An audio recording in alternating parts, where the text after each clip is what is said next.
Where are you going to go to college? And how'd you get so smart, man? Well, just addressing your first question, I am currently in between 3 schools. Claremont Pomona, which is not really a well-known school, but it's really, really great liberal arts private college. It's probably like #1 in the nation for liberal arts, with an emphasis on undergraduates. And that one's a really, really nice campus. It's really close, but it does have the resources of a large university. So I'm considering that one. And then of course Harvard and Yale. I think one of the reasons is, one, they're all 3 of them are just great schools, top notch. And the second one is probably just the financial aid. I haven't heard from Harvard and Yale, but they'll probably take care of me, and Pomona has too. Yeah, I got into the 4 UCs that I applied to: UCLA, UC Berkeley, and another 2, USC, and yeah, that's right. Yeah, that's counting 1, 2, 3. Yeah. What are you going to study? I consider myself like, well-rounded person, so I don't really have an emphasis right now. I have a major. For right now, I just have I just applied for a major in biology, but you never know what class will change you in college. So I'm hoping for that, to really find my passion. But other than that, my passion right now is just learning as much as I can, no matter what it is. How do you think, what do you think are some of the things that have contributed to your success? Clearly, to get into so many schools that are just almost impossible to get into is, you're really successful for one so young. So, have you had some time to reflect on what you think that is that's helped you get here?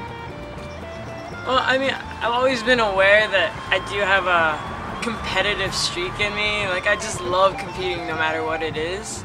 I never really got it to be nourished under the right conditions for like a sport. I played softball, but other than that, my real outlet was just academics.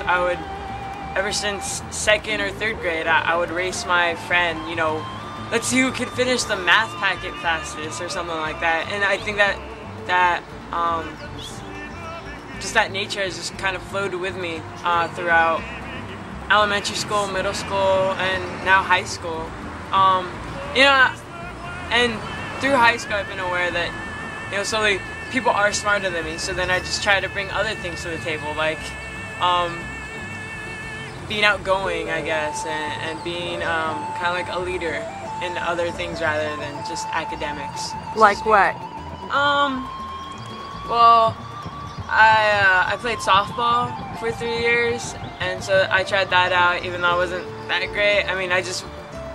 I made up for lack of skill with just being really hardworking. I know my coaches saw that, but it wasn't good enough for varsity. And then I would go to Bible study a lot, and so that was really nice to just reflect on a couple of things and show how it really taught me how being a leader is actually being a servant. And so that was one of the ideas I based my essays on. So like this year, I had a chance to boost up my GPA and probably be like top #1 in my class, which would have been great because I would have been the first Latina in years at my high school to be valedictorian. But then I instead took a regular class, leadership, which was a new one, and because I knew that through that class I would be able to be a servant towards my other peers and my teachers. And also be a leader. So yeah, I really like to be a servant through being a leader. So. What advice would you give maybe students in, say, middle school, high school? Do you have any advice for them? Well, I guess,